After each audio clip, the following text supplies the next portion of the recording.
I still had my flats on from the cemetery, mud caked into the sides, a scratch on my left heel from a stone I'd tripped over beside the grave. The front door was already ajar. Laughter spilled out from the living room, brittle and too loud for the day. The casseroles were lined up on the dining room table like offerings. Chicken divan, scalloped potatoes, some pasta bake with soggy breadcrumbs. The scent of artificial cheese and cheap perfume filled the air like a second skin. I stepped over a forgotten umbrella and into the foyer. No one noticed me at first. Not my half-brother Mark, who was pouring whiskey like it was a sports celebration. Not my stepsister Holly, who was already barefoot and had undone the top buttons of her blouse. Not even my stepmother Carol, who was perched on the arm of Dad's favorite leather chair like she'd always owned the place. Only Aunt June saw me. She nodded from the corner, tight-lipped. "Ah," Carol said finally, her smile curving, almost relieved. "Elena, I thought you might slip away before we had a chance to talk." "I was just going to change," I replied. "I left my suitcase in the guest room." She blinked at me. "Oh, about that." Mark stopped mid-pour. Holly tilted her wine glass toward her mouth like she didn't want to hear what was coming next. Carol stood up slowly, smoothing her skirt. "We were talking earlier, and, well, this really isn't your home anymore, is it?" I stared at her. "What are you talking about?" "You're welcome to stay for a little while longer," she said, her voice syrupy. "But we all think it would be best if you made other arrangements. Soon." "Today?" I asked. She shrugged. "The house is already crowded, and you don't even live here, Elena. You haven't for years." "I moved out so I could afford to help take care of Dad's medication," I said, more calmly than I felt. "You know that." Carol looked past me like the memory bored her. "We all pitched in." "No," I said. "You pitched in opinions, I handled the bills." That was when Mark spoke. "Look, Lena, I don't mean to be harsh, but you weren't really part of this family for most of Dad's life. You were kind of around." "Around?" I repeated, my voice cracking. "You were always reading or working, distant." "I was quiet," I said. "I didn't turn every gathering into a performance." "You know what I mean." Holly finally set her glass down. "You were the weird one. Not mean, not bad. Just separate." The air in the room felt warped. "I'm his daughter," I said. Mark shook his head. "We're not trying to take anything from you, but we don't think it's fair for you to come in and act like you're owed something just because you were there at the end."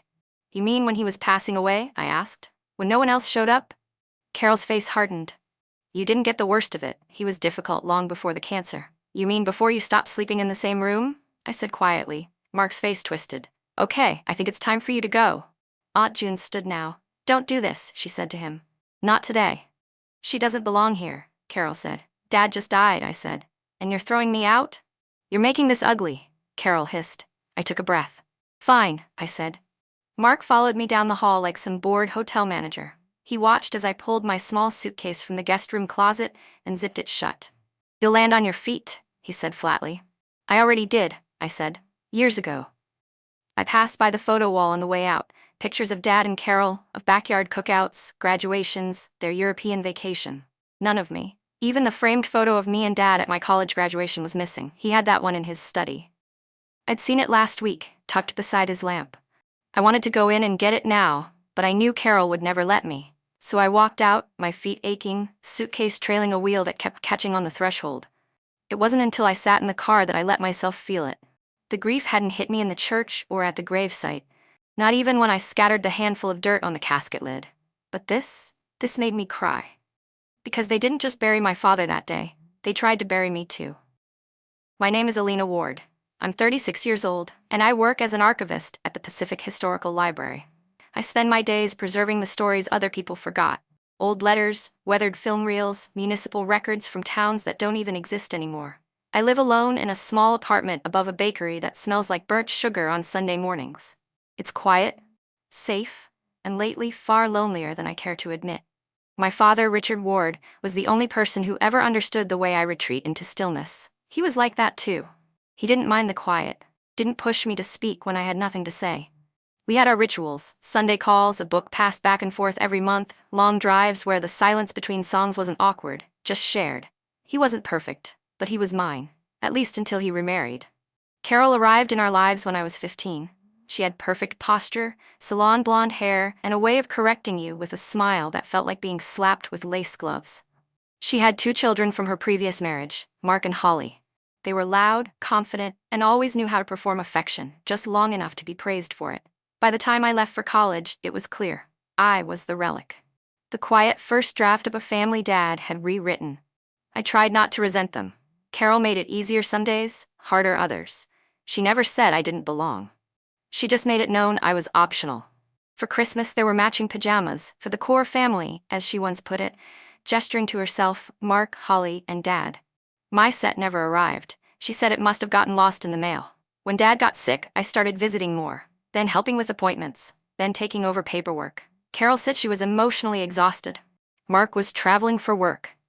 Holly posted filtered selfies with captions like, "Sending good vibes to my hero, #DadStrong."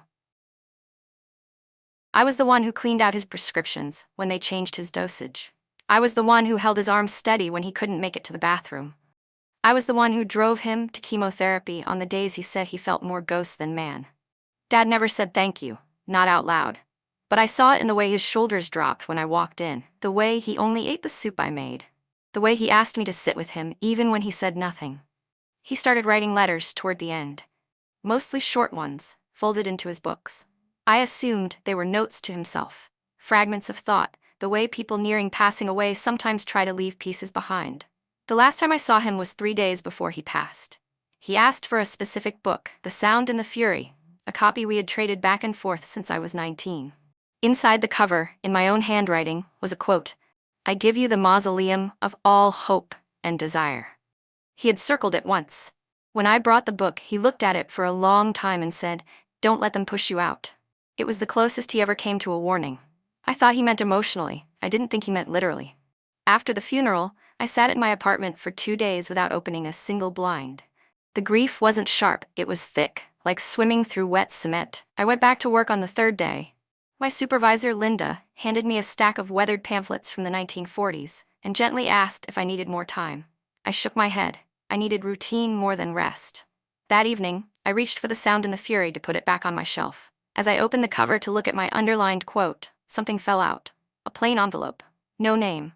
Just one word, written in Dad's scratchy print, Elena. Inside was a letter. Not typed. Not formal. Just him, on lined paper dated 3 months before he died. "I know they'll try to shut you out. I see the way they act when you're not looking. But you were the one who stayed. You were the one who didn't need to be asked. The house is yours. Not just because it's what's right, but because it's what I want. Carol will fight it. Let her. I've signed everything. I left the paperwork with Margaret. Check the yellow file. P.S. Don't let them touch the study. That room is yours. Love you, kiddo. Always. Dad." My hands shook. Margaret, his attorney, a family friend who used to send me birthday cards even after Carol told her I'd grown distant. The yellow file. I called Margaret the next morning. She didn't sound surprised. "I was wondering when you'd call," she said softly. "He asked me to wait, to see what they'd do first. I think he wanted to give them enough rope." "I need to see the will," I said. "It's been filed," she said. "You're the sole owner of the house, Elena. Your father amended it quietly after Carol tried to change the joint deed. He didn't tell her. He didn't trust she'd honor it." "What about the rest?" "You're a 40% beneficiary of his financial estate. The rest is divided between Carol, Mark, and Holly. But the house, that's entirely yours. It's ironclad." I felt like I was floating, or maybe falling. "They kicked me out," I said. "I know," she said. "He expected they might." I sat down at the kitchen table, letter still in my lap. "They think I have nothing," I whispered. She paused. "What do you want to do?" I stared at the window across from me. Outside, a neighbor's laundry line flapped in the wind, socks dancing. "I want my key back," I said. And I meant it. Not just the physical key, the symbolic one. The right to walk into my father's house without asking permission. The right they'd never imagined I'd reclaim. I kept the envelope on my nightstand for a week before I did anything. Some nights I'd wake up and just stare at it. That creased yellow paper with my name on it in his handwriting, shaky, but deliberate. It felt like a pulse from the other side, a tether to a man who'd always said more with gestures than speeches. I wasn't ready, not because I doubted what the letter said, but because I knew what was coming once I acted on it. I'd grown up knowing exactly who I was in that house. The quiet one, the afterthought, the one Carol pretended to forget to copy on group texts. But this time, I wouldn't ask to be let in. I'd unlock the door. The first step was Margaret. I called her again, asked for copies of everything. She agreed to meet me at her office that Friday.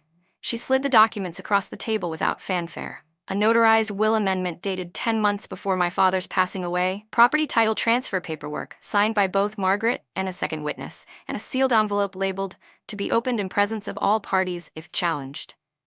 I flipped it over. My father's initials were scribbled on the seal. "Will they challenge it?" I asked. Margaret shrugged. "Carol's arrogant. She may not believe it until she sees the documents. But it won't hold in court. Your father was lucid. The documents are legal, and there's a clear pattern of exclusion you can point to. I've seen worse get upheld." I stared at the envelope. "What's in it?" "I haven't read it, but I imagine it's his voice, his final insurance policy." I slipped everything into a folder and zipped it into my bag.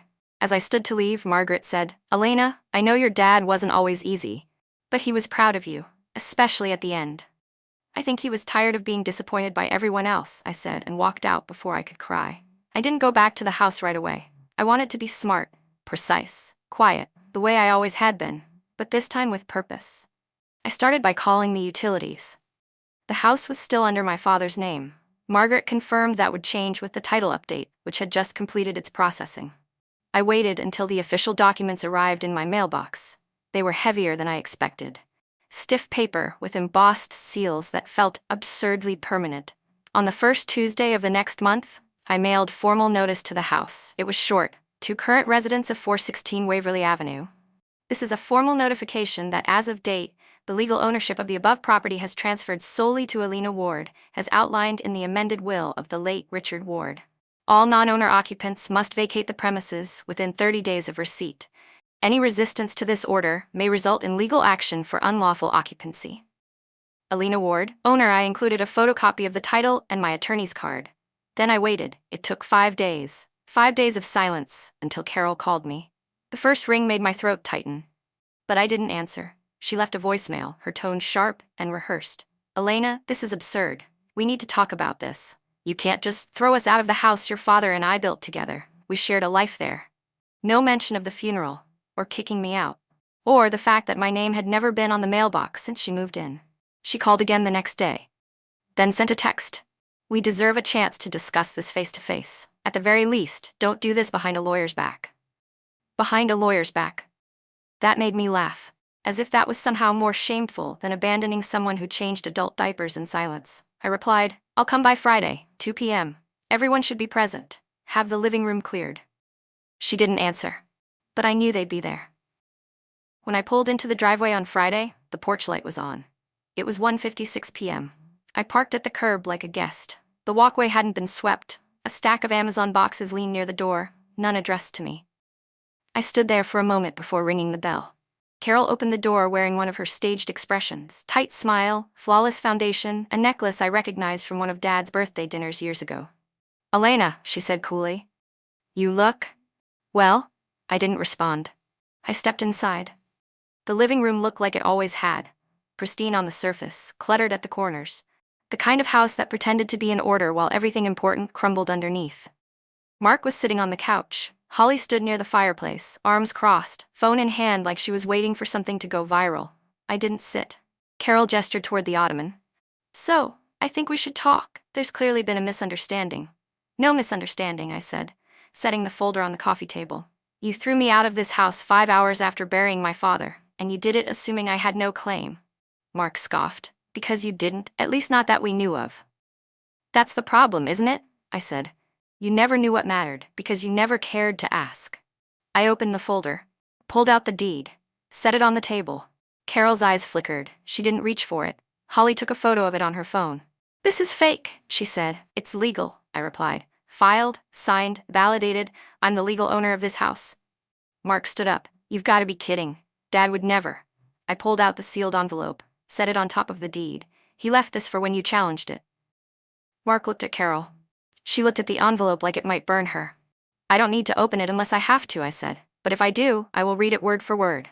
On record. And I will send copies to the estate board and the press if I have to." No one spoke. I let the silence stretch. "You have 30 days, I said. "That's generous. Legally, I'm not obligated to give you that much time." Carol's mouth opened and closed, her voice thin. "Where are we supposed to go?" I tilted my head. "I asked the same thing, the day you kicked me out." Mark stepped toward me. "You're doing this out of spite?" I'm doing this because it's mine, I said, and because someone has to teach you the cost of assuming silence means weakness. I turned to leave. At the door I paused. Don't touch the study. If I find one thing missing, I'll file theft charges. The only sound behind me was Carol's uneven breath and the click of Holly's phone camera still recording, just in case. When I walked out, I didn't feel triumphant. I felt tired. But beneath that tiredness, something steadier had taken root.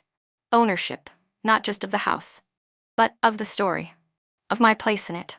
The first thing I did after reclaiming the house was unlock the study. I'd brought my own copy of the key. I still had it on the same brass ring I'd carried since college, tucked between my library pass and a grocery store fob I never used anymore. The door creaked, just like I remembered. Inside, everything was still intact. Dad's desk, the green-shaded lamp with the cracked base, the framed photos, 2 of Mark, 1 of Holly, and 1 of me, the only one in a wooden frame. I was 16 in that picture, sitting beside him at a lakeside cabin. We were both reading. I sat in his chair and took a breath.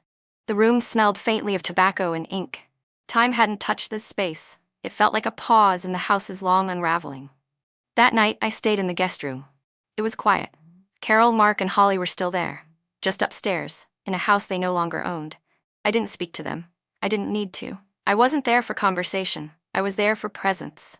And presence, I was learning, could be louder than words. On the 3rd day, Carol approached me in the kitchen. It was morning, and I was boiling water for tea. She walked in wearing a robe, her face bare, the mask of politeness dropped. She looked tired. For the first time, she looked smaller than I remembered. "Do you really want to throw us out?" she asked, voice low. I didn't answer right away. I poured water over my tea bag, set it down gently on the counter. "I don't want anything from you," I said, "but I will take what's mine." "This was our home," she said. "Richard and I built your own world and shut me out of it," I finished for her. "Yes, I noticed." She frowned. "I didn't ask for this fight." "No," I said. "You just assumed you'd already won." Mark came in minutes later, his voice thick with morning breath and defensiveness. "You realize this house is too big for you, right? You live alone. You don't even have a family." "I do," I said evenly. "I just buried him." That shut him up. He left the room without a word. Carol stood there, still by the fridge. "You know, Elena, your father was difficult. He could be cold, rigid. You idealize him because he let you hide in your books." "I loved him," I said. "And I saw him, in the quiet, when he wasn't performing for anyone." Her mouth twitched. "He always loved that about you." I met her eyes. "Then why did you try to erase me?" She didn't answer. By the 2nd week, the mood in the house shifted. They started packing. Carol filled the garage with boxes. Holly disappeared after a single overnight bag. I didn't ask where she went. Mark sulked for days, then began making calls, muttering about sublets and short-term rentals. I stayed mostly in the study, cataloging the books, organizing Dad's letters, clearing the desk drawer. At the back, I found a worn notebook. Not his handwriting, mine, from when I was 11. A story I'd written and given him, embarrassed and proud. He'd kept it all this time. I sat in the study and read it cover to cover. That night, I made tea again. Carol joined me. She didn't ask this time. We sat across from each other at the long dining table, a table where so many meals had been consumed in silence or shallow praise. "I still don't understand why he didn't tell me," she said. "About the amendment. He knew you'd fight him." She looked down. "I would've." The tea cooled between us. We didn't touch it. "I'm sorry," she said eventually. "I never tried to understand you. I never asked you to." "I know." She paused. "I should have anyway." I nodded once. She reached into her pocket and pulled out a small item, Dad's old keychain. The one with the miniature brass compass. "He gave me this before he passed," she said. "Told me to keep it safe. I think he meant for you to have it." I took it. It was cold, familiar, worn smooth around the edges. He used to say, "Keep this near when you're lost. It'll point you somewhere, even if it's not north." I closed my hand around it. We didn't hug. There was no teary reconciliation. Just tea, and the quiet between 2 women who had spent too long pretending the other didn't exist. On the final day, the deadline, I came home to find the house empty. Carol's car was gone. Mark's shoes by the door were missing. The hallway was quiet in a way that felt honest for once. They left a note on the kitchen table, not addressed to me, just placed there. "We've gone. We took only what was ours. Please don't come looking." See, I didn't. Instead, I opened the front windows and let air into the house. It didn't feel like victory. It felt like gravity, the weight of finally standing where no one thought I could. I didn't move in officially, not right away. I spent 2 weeks going back and forth, clearing, cleaning, deciding. I replaced the family photos in the hallway, not with new ones, just empty frames. Not as a statement, but as a breath, as space, as potential. One afternoon, I sat in the study and unlocked the bottom drawer. Taped beneath it, I found a single index card. In Dad's handwriting, "You were never nothing, never forget that." I held it to my chest and cried, for the years I spent being quiet, for the man who saw me anyway, for the woman I had finally become. The house felt different without them. Not better, not worse, just honest. The way a room feels after a long argument, still, rearranged, waiting. I didn't celebrate, I didn't redecorate, I just started using it. Cooking in the kitchen without asking which drawer held the measuring spoons. Leaving books open on the armrest of the couch. Walking barefoot down the hall. There's a kind of healing that happens not through grand gestures, but through quiet ownership. It took 3 days for the first letter to arrive, from Carol, postmarked from Oregon. She'd moved in with a cousin, apparently. The letter was short, no salutation, no closing. "Holly's pregnant. She hasn't told anyone else. She asked if you'd reach out." I didn't say yes or no, just that I'd pass it on. I read it once, then again. And then I folded it and placed it in the back of the study drawer, behind the index card Dad had left me. I didn't call Holly. I didn't not call her either. I just let the silence sit where it was, earned. 2 weeks later, Mark emailed me. It was longer than I expected. Measured. Surprisingly human. "I was wrong. I didn't know how much you carried until I tried carrying anything myself. I see now how easy it was to call you distant when all you were trying to do was stay intact." He ended the email with, "If you ever need help with the house or the yard or anything, just ask." I don't expect a reply. I didn't reply, but I left the porch light on that night. A small thing, but not nothing. The real surprise came from Margaret. She called one morning while I was sorting through old insurance documents. "Elena," she said, "a separate envelope arrived for you, from your father's safety deposit box. He added it months before he died." I drove to her office in a daze. The envelope was cream-colored, sealed with my name in his now familiar scrawl. Inside, another letter. Short. Folded around a single item, a key. Not to the house, not to the study. To a storage unit, in a part of town I hadn't visited since I was a kid.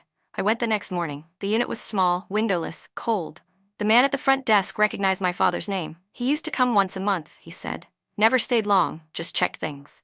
Kept it neat.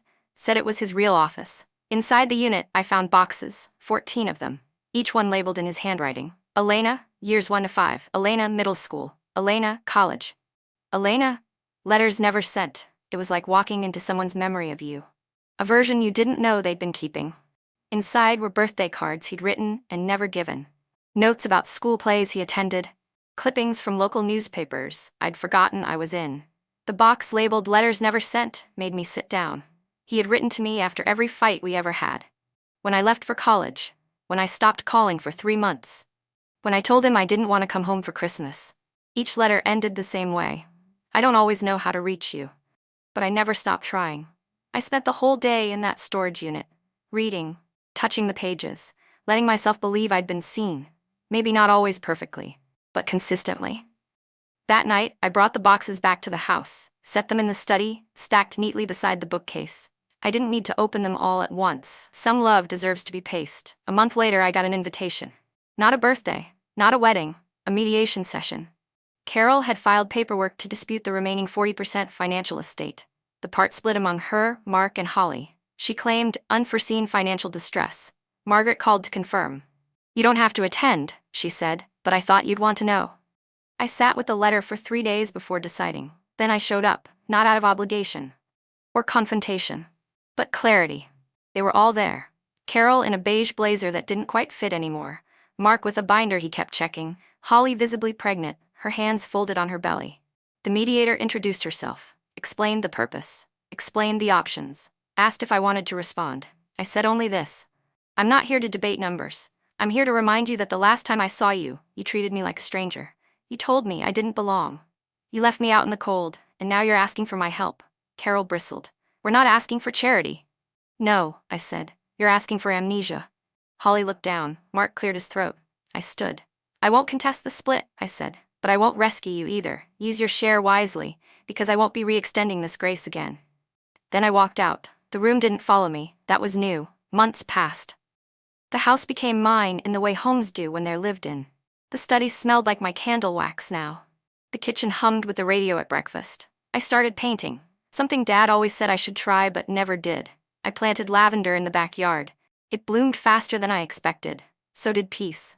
Not a sweeping transformation, just slow, deliberate quiet. The kind that tells you you're no longer surviving. You're just being. One evening, I stood in the hallway where the family photos used to hang. I'd left the frames empty on purpose. I hadn't decided what to fill them with yet. That night, I framed one of the letters from the storage unit, the one he wrote after my high school graduation. It ended with, "You are not loud, but you are clear. You are not easy, but you are true. You are not flashy, but you are worth everything. You are mine. And I am proud." I hung it where the biggest photo of Carol and Dad used to be. Then I turned off the porch light. Not in rejection, just to rest. Because I was home now, and no one could push me out again. There's a kind of quiet that doesn't ache, it doesn't demand anything, doesn't echo with what's missing, it just sits beside you, patient, whole, enough. That's the kind of quiet I wake up to now. The house doesn't feel haunted anymore, not by their voices, not by their expectations, not even by my father's absence. If anything, it feels held. Like he built a space inside these walls for the version of me even I couldn't see yet. The one who doesn't flinch at conflict. The one who walks back in with the key she never gave away. I think about him more now, but less painfully. I hear him in the creak of the study chair, the hum of the fridge when I lean on the counter the way he used to. I find him in the oddest places. A receipt tucked into an old book, a grocery list written in his blocky handwriting, that damn compass keychain I keep in the drawer by the front door. I never needed a war to prove what I was owed. I just needed the truth to hold its shape long enough for me to walk into it. They've stopped calling. Sometimes I think that's the apology. Not in words, but in retreat. And in that retreat, I found myself again. A woman who stayed when no one else did. A daughter he trusted. A life that, finally, belongs to me. I don't forgive them yet. But I'm not angry anymore either. That's the beginning of something slow and gentle, something sacred. And when I lock the door at night, turn off the porch light, and sit in the stillness, it feels like being chosen. Not by them, but by myself.